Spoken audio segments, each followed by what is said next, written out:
bishop takes f7. f3 takes, attack, attack. Exchange into a fork, winning material. Why do these disastrous things happen? Because of one move in particular, the move that ruins games, h3. But why is this move so bad in so many circumstances? Let's find out why in this video. Our first example is this position.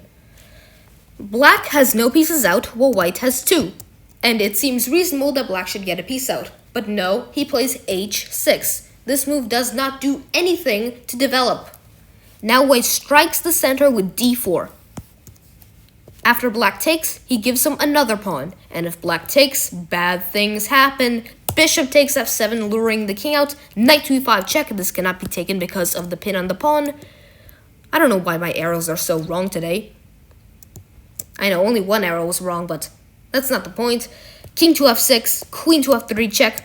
The king takes another candy, but again, if you eat too many candies, you have some health issues, and the king definitely has some health issues because he's in the center of the board. Queen to f7 cuts the king from behind, and after knight to f6, knight takes c3. White has many ideas on the way, such as f4, even just castling and getting out his pieces, all targeting the black king. White has a crushing attack, and it is very difficult to play this position as black. Our next example, why moving the h1 square can often be bad, comes from this position, which arises from the center fork trick, one of the most common beginner mistakes. In this position, if white plays the move h3, black has a variety of options. For example, we can go knight to b4, which looks like it looks like a strange move. I mean, what are you gonna do? Are you gonna crash into the castle and die? c3. I mean, what's the business of the knight being here? f5. So that the bishop cannot take the knight and trade off. And the bishop is worth more than the knight, so the bishops huddle back together. e4, counterattacking the knight. Takes, takes, takes. Even though we're down a pawn, we don't wish to regain it because we can check. And after the queen blocks, we go bishop to e6. The queen might retreat back to e2, and after castles, white has fallen behind in development. Black has 4 pieces out, and we'll get a 5th one in one move. And I don't know what white has. A bunch of statues.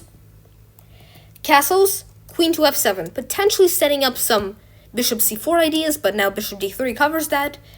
d4 is played to try to get some development out. Try is very appropriate here. Rook d8, and it seems like white might be scared of the incoming discovered attack, so white plays queen to c2, but this is a blunder because of f3, and now it's bad news. White might play rook to e1, hoping for the best. Takes, takes, but now black has checkmate, bishop takes h3, and the end is arriving very soon. For example, king takes h3, check, check, and checkmate. Why did these problems arise? Because the move h3 gave black the opportunity to strike with f5, e4, and gain a lead in development, after which he converted that into a nice attack, finishing with a flashy sacrifice and a checkmate. So our third example is this position. It is a position after the Nimzo Indian, where white has a very, very tiny advantage. Unless he plays h3, of course. h6. Now you might wonder, why is h6? Well, why is h6 not as bad as h3? It's because it's with tempo on a bishop. And in some scenarios this is good, but in some scenarios this is bad. And stay tuned, because there's going to be a video about when h3 and h6 win the game. Bishop takes f6, knight takes f6. Trading a bishop for a knight is generally not advised. e3, c5. Black uses his advantage in development to strike at the center. Bishop d3, takes, takes, and bishop to a6, chipping at the pawn structure. If white castles, then we have takes, and if white takes this pawn, bad things happen. Knight to e4, we take this bishop, attacking the rook, so if white takes this knight, we take the rook. And if takes, knight d2 is a fork, winning material. It seems like black just so easily wins this game after one move. But h3 itself is not a blunder. It creates a chain of reactions that leads to blunders. You see, it's not the first mistake that kills you, it's the second.